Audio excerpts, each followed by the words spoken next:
Hi folks, how's it going? This is Mike once again, and I'm here to respond to the midweek chat sponsored by James Higgins.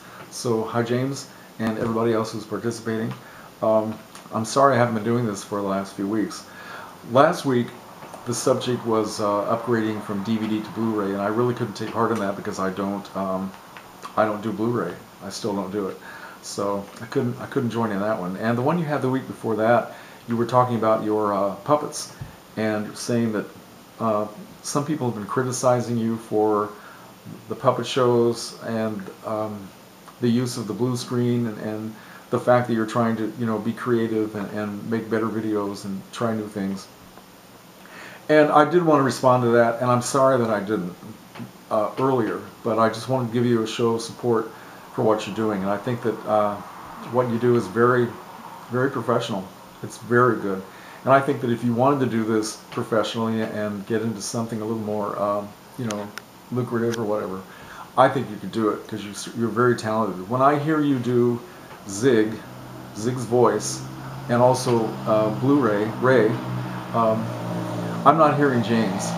I'm hearing another character. You are completely convincing at being another character. And I think the people who criticize you are jealous because they can't do it. And I think that's how you should accept that criticism from people who are just being. I don't know why people criticize anything somebody does on YouTube, because it's all for fun, and everybody has their own particular talent. Some people have no talent at all, but I really admire what you do with the puppets. I think it's very funny, it's very creative, and I just more power to you. So anyway, I just want to give you a show of support.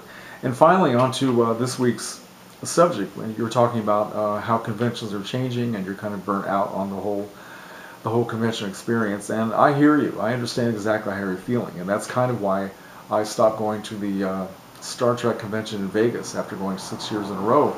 It just seemed like I was spending more and more money and kind of doing the same things over and over again, and I just wanted to take a break. But I found that, well, how I deal with this, I try to have a very practical and sensible outlook about going to conventions. To me, it's just like going on any other vacation, whether it's just for one day or a weekend or a couple of weeks. Whenever you go on vacation, you're always going to be spending a hell of a lot more money than you ever wanted to spend. And, so in that way it's kind of frustrating, but you want to do it, and yet you're thinking, why am I spending all this money? And another thing is you're going to spending a lot of time standing in lines, right? Whether you go to a theme park, whether you're at an airport, endless standing in lines. No matter where you go on vacation, what kind of a fantastic thing you have planned for that vacation, you're going to be doing a lot of extremely boring and frustrating, time-consuming stuff. Now, having said that, I'm not really that much of an autograph collector, but I have collected many over the years, and I've only been to one Horror Hound convention. That was in 2011, and two of the Monster Bash conventions, 2005, 2006. Now, the Horror Hound experience was extremely intense. I mean, hordes of people and just so many things to look at, endless things to spend money on. And my reason for going there was to meet Barbara Steele, which I did. She was very nice. It was a good experience. I think she was only charging maybe $30 or $35 for an autographed photo. And she was letting people sit next to her and have pictures taken with her. Several people around me were doing that. If I had had somebody to hold my camera for me, I might have done it myself. But really, I was too shy. I didn't want to do anything to seem like I was being pushy around her. And but she wasn't charging extra for that. It was a very, very nice thing to do. Now, as for your experience with Lou Ferrigno, it's some people have different reasons for doing these conventions, and I think for most of these people, it's another way of working. They're doing this. A lot of them like to meet the fans, and they like to talk about their old TV series or their old characters that they played. And a lot of people just want to get away from it, and they're simply there to make some money. A lot of these actors, they don't work a lot, and maybe they just need the money. So it's another form of their occupation. And so I understand why they want to charge money for everything they do. Now, when Lou Ferrigno said that if he personalized an autograph, a photo, that it would be cheaper because people would not be trying to make money off of that photograph by selling it on eBay or some other collectible site. He had a very good point. People do that all the time. We live in a world now where anything, you can sell anything and everything on eBay, or you can try anyway and try to make some money off of it. I've seen a lot of things on sale on eBay, photographs that have been autographed and personalized to somebody, such as "To Mike" from Barbara, "Have a Great Life." People will actually try to sell things that have been personalized on eBay. I don't know if they're able to sell them, and I think that's really cheap. Or maybe people just, they're doing this, the fans are doing this as a way to make money for themselves. Or maybe they have to start selling everything they have because they're low on cash. I don't know. But what Lou Ferrigno said to you, he made a very good point. Here's a story. I think this was the last Vegas convention I went to. It was in 2011, and one of the guests was Nichelle Nichols, who played Uhura, and she's very much a beloved character in Star Trek. Everybody loves Nichelle Nichols, and I did not sign up for her autograph. I think I signed up for a photo op instead, because I'd rather be standing next to the person and have that as a memory.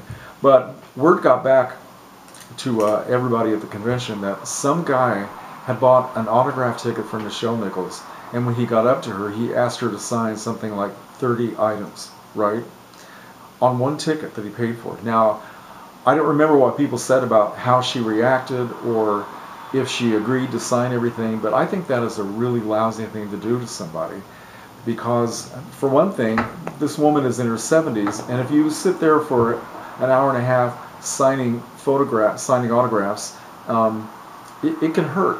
Take it from somebody who has arthritis in both hands.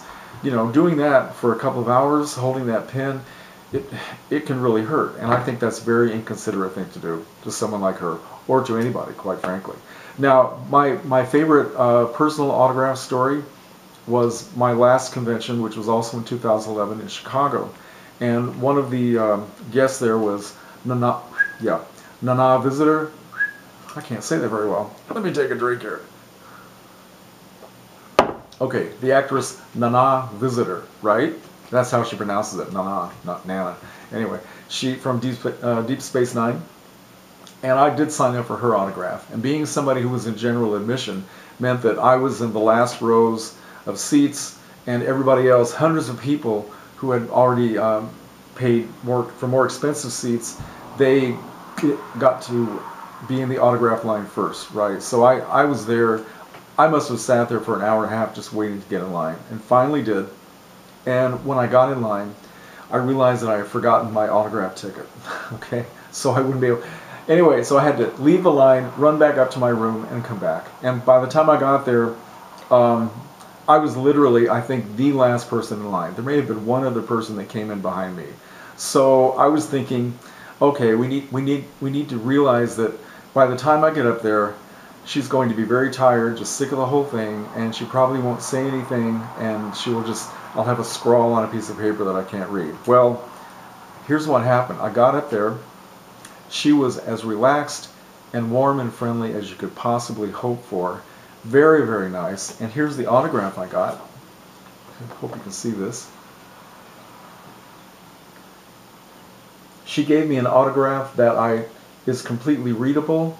She was very slow and deliberate when she was doing it, and gave me a very warm smile and a thank you. And I just, it's things like that that make the whole convention experience worth it. So I know that it's a heck of a lot of money that you spend for these things, and I guess you have to assign a value to it that means something to you. And I would just say, maybe you've been doing too many conventions at once, and it's time to take a break. And maybe you'll get your enthusiasm back up again. So I hope so. Anyway, all right, that's my contribution to Midweek Chat, and I will talk to everyone soon. Take care.